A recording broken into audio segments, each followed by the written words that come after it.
Welcome to Walking with Jesus Bible Study. We're going to be in the book of Proverbs, chapter 17, verse 16.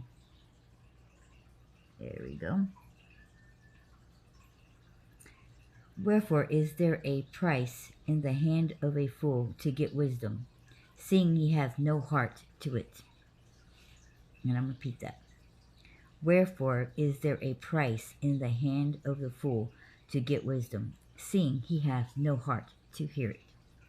No heart to it. Sorry. Why would a foolish man try to buy wisdom from another man? If he is a fool and not wise, he will not know whether or not the advice is good anyways. If you are afraid you are not being wise or that you are fool, there is a remedy to reading Proverbs. The book of Proverbs is filled with wisdom. If you have children, read it to them before they go to sleep. Teach others and yourself to value wisdom. It is the one thing not to be wise, but to value wisdom and to seek it. We all need to ask God for wisdom, clarity, knowledge. You know, the very thing that we all know that King Solomon did when God came and visited him was he asked for wisdom.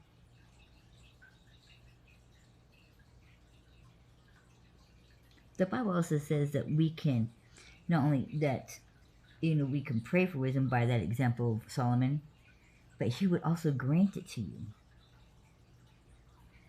Because he knows that we need the wisdom. The Bible is always an example of what you should do. How to do it. If you don't understand it. When it sits there, why would it make it a big deal to tell you that when God came to visit Solomon and he asked him, what do you want? And he asked for wisdom. Why would they put that in there if it wasn't important? So it's very important to ask God to give you the wisdom. Very important. Ask and you shall receive. There's a lot of people who's like, well, I don't really know. I'm new to coming to Christ, and I just feel I don't know how to pray. It gives you an example of how to pray in the Bible. In the New Testament, several different types of ways does it have that prayer in there of an example of how to address God, how to go about asking him for things, how to address him, how to line up your prayer. But here's the thing, there's a lot of people that's never even heard of God. Or they was taught this and that and they don't know. They just might have heard somebody mention the name, or just because of social apps or just being around in the social environment in the world throughout generations, you've heard of people going around and speaking of this God or of this Jesus, but you've never heard anything more than what you've heard people had to speak at a distance. So you don't have no clue what they're talking about. You just may have heard. There's people that's even heard of the name Jesus and got down on their knees in the midst of their most rock bottom or the most pain, or in the middle of jail, or some people have actually died, and while falling to what they know to be going to hell, they called out his name.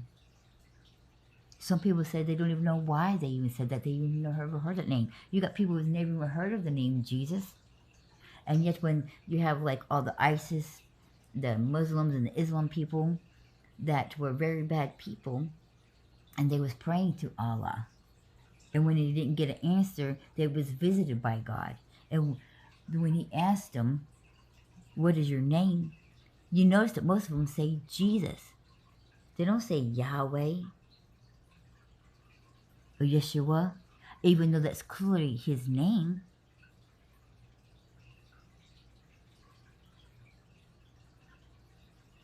But they say Jesus. Why is that? Because that is his name also.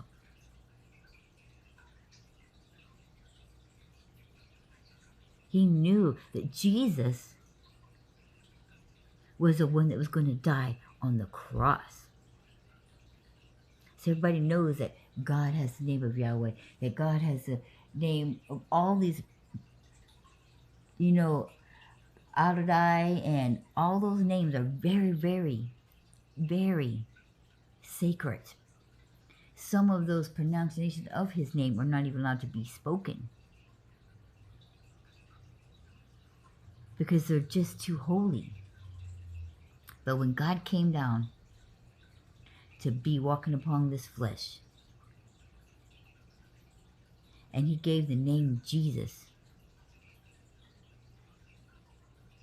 he knew that that name was going to be the name that everybody was going to be spreading about.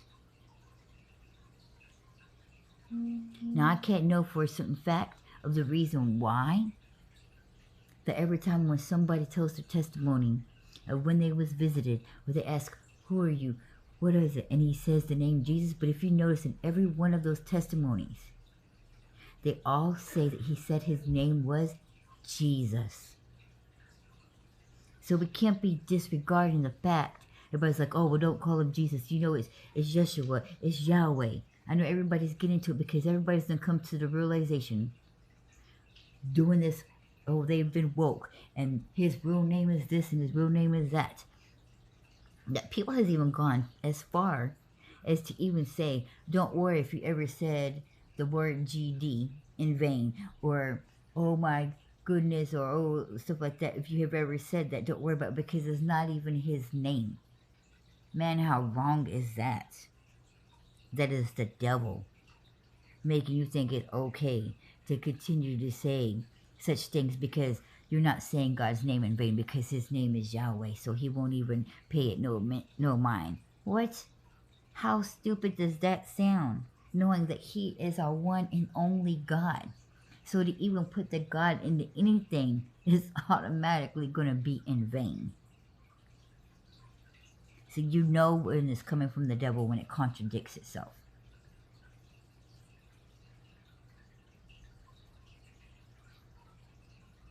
The devil will always step on his own toes, because that's what happens when you tell lies. You stumble on the words that you said you can't remember because it's a lie. The truth will stand firm, the truth will stand strong, and the truth will hold to the end of time. But lies, they will always fade because of just that. It's not simply the truth. And that's why they get stumbled upon. That's how they get twisted. And that's how somebody who becomes a liar will contradict what they said the last time before, because they're simply not speaking the truth. And that's where a lot of people can determine when their pastors are not speaking or preaching the truth, because months before they'll say something that's in the Bible, but they'll twist something to go their way to make you follow them. But then months later, when they go to preach something out of the Bible, it contradicts what they said the last time, because of what they were saying beforehand wasn't exactly the truth. They're twisting the Bible for their own usage to get you to listen to them instead of listen to God. And that is simply building up their kingdom and not God's kingdom. Because the moment you start twisting the Bible for your own way is the moment you're building up your kingdom. And it's exactly what the devil did to Jesus. He was twisting the scriptures to get Jesus to fall to temptations, so that he can now have him come to his side and to build up his kingdom. But he didn't, because he knew the scriptures himself. Notice that he didn't sit there and memorize verse by verse and say, in the book of Proverbs, chapter 9, verse 5, it clearly says this. No, he just quoted back what he knew the Bible had said. So those of you who are focusing too much on memorizing verses instead of spending your time reading all the scriptures, you are almost hurting yourself. It's not important to memorize the scriptures. It's important to know what the word says, the whole Bible.